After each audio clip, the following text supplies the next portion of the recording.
Hello dear student, welcome back on explore physics platform. देखिए IIT JAM 2024 या जेस्ट और TFR की जो एस्पिरेंट्स प्रिपरेशन कर रहे हैं उन सभी एस्पिरेंट्स के लिए हम लोग कॉन्सेप्ट कैप्सूल की सीरीज़ जो है वो लेकर आए हैं। और कॉन्सेप्ट कैप्सूल की सीरीज़ में आज हम डिस्कस करने वाले हैं अपना क्वेश्चन नंबर 3। तो आज का जो क्वेश्चन होगा अपना वो ऑप्टिक्स से लिया गया है और ये क्वेश्चन आपसे बोल रहा है, इसमें बोला गया है blue light of wavelength 480 nanometre is most strongly reflected off a thin film of oil on a glass side when viewed near normal incidence. देखिए इसमें क्या बोला गया है आपसे कि 480 नैनोमीटर की एक लाइट है, वेवलेंथ क्या दे रखा है आपको 480 नैनोमीटर, और किसके ऊपर इंसिडेंस हो रही है, ये किसी थिन फिल्म के ऊपर। किसकी थिन फिल्म है? ऑयल की थिन फिल्म है। और ये जो ऑयल की थिन फिल्म है वो किसके ऊपर फॉर्म की गई है? एक ग्लास स्लाइड के ऊपर। यानी कहने का मतलब ये है कि अगर ये आपके पास क्या है, कोई ग्लास की प्लेट है या ग्लास स्लाइड है, ठीक है, ये ग्लास स्लाइड है आपके पास, और इसके ऊपर क्या फॉर्म की गई है? एक ऑयल की थिन फिल्म।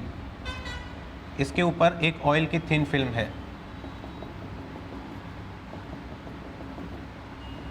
ठीक। और इस ऑयल की थिन फिल्म के ऊपर जो है 480 नैनोमीटर की वेवलेंथ वाली कोई लाइट जो है वो इंसिडेंस की गई है कुछ इस तरह से।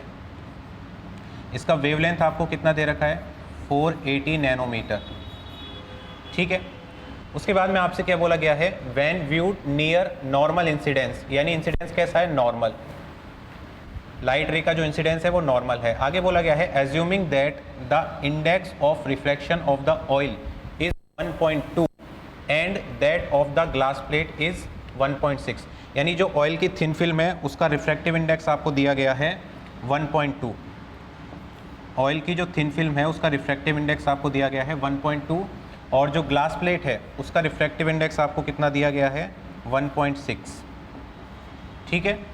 आगे क्या बोला गया है आपसे? What is the minimum thickness of the oil film. यानी आपसे पूछा गया है जो ऑयल फिल्म है, इस ऑयल फिल्म की मिनिमम थिकनेस क्या होगी?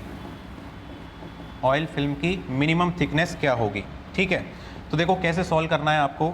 आप ये मानोगे कि ऊपर अगर कोई भी मीडियम आपको नहीं दिया गया है, इसका मतलब ऊपर वाला मीडियम क्या है आपके पास? एयर, और एयर का रिफ्रैक्टिव इंडेक्स कितना होगा आपके पास? 1।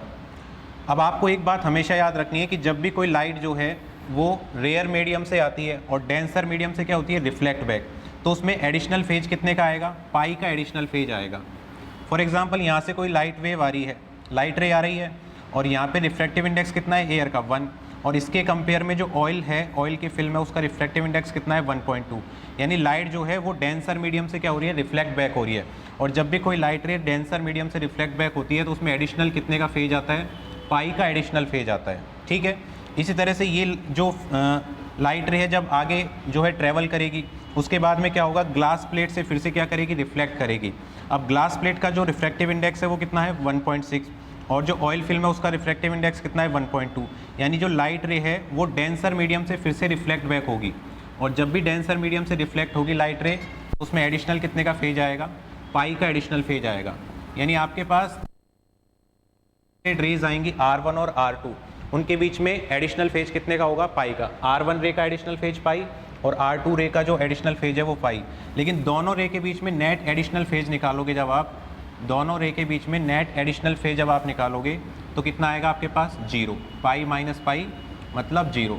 इसका मतलब दोनों रेज जो होंगी उनके बीच में एडिशनल फेज कितने का आएगा? 0 को आएगा। इतनी बात आपको पता लग गई। अब आपको पता है कि जो पाथ डिफरेंस होता है उस पाथ डिफरेंस की वैल्यू कितनी होती है आपके पास? 2n0 cos r।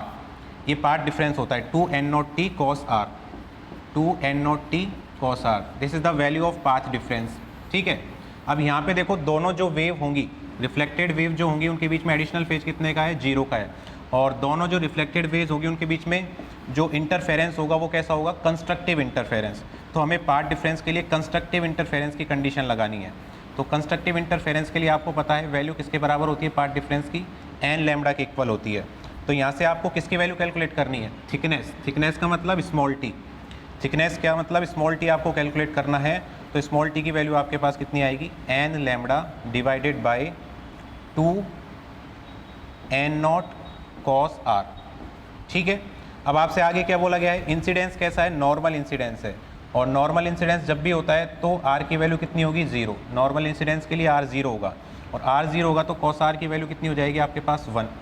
तो यहाँ से जब आप टी की वैल्यू कैलकुलेट करोगे तो आपके पास टी की वैल्यू देखो कितनी आएगी, यहाँ से T is equal to N lambda divided by 2n not.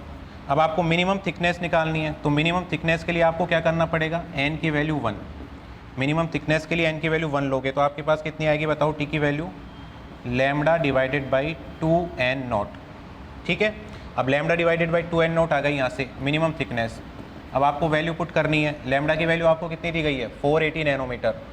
Lambda कितना दिया गया है, 480 नैनोमीटर डिवाइडेड बाई नीचे कितना है आपके पास 2 इंटू एन नोट का मतलब क्या है, जो ऑयल फिल्म आपको दी गई है उसका रिफ्लेक्टिव इंडेक्स कितना है, वो आपको 1.2 दिया गया है, तो ये कितना आ जाएगा आपके पास 1.2।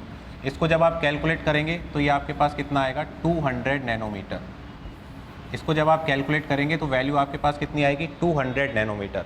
इसका मतलब जो ऑयल फिल्म है उसकी मिनिमम थिकनेस आपसे पूछी गई थी वो किसके बराबर आएगी, 200 नैनोमीटर के बराबर आएगी। ठीक है, तो इस तरह की काफ़ी प्रॉब्लम जो है वो जेस्ट एग्ज़ाम और टीआईएफआर के अंदर काफ़ी बार पूछा गया है ऐसा क्वेश्चन, और जैम के अंदर, यानी हम हर एग्जाम्स के अंदर काफ़ी बार इस तरह के कॉन्सेप्ट से रिलेटेड क्वेश्चन पूछा जाता है। ठीक है, तो आई होप आपको इस तरह का जो क्वेश्चन है उसका जो कॉन्सेप्ट है वो आपको समझ में आया होगा। इसी तरह की सीरीज़ के रिगार्डिंग हम लोग अदर क्वेश्चन जो है वो आपके लिए लाते रहेंगे। और IIT जैम 2024 जेस्ट और टीआईएफआर का जो न्यू बैच है वो 10 जुलाई 2023 से स्टार्ट हो रहा है, और उसके रजिस्ट्रेशन ओपन है, तो आप रजिस्ट्रेशन कर सकते हैं और बैच में एनरोल्ड हो सकते हैं। ठीक है, थैंक यू।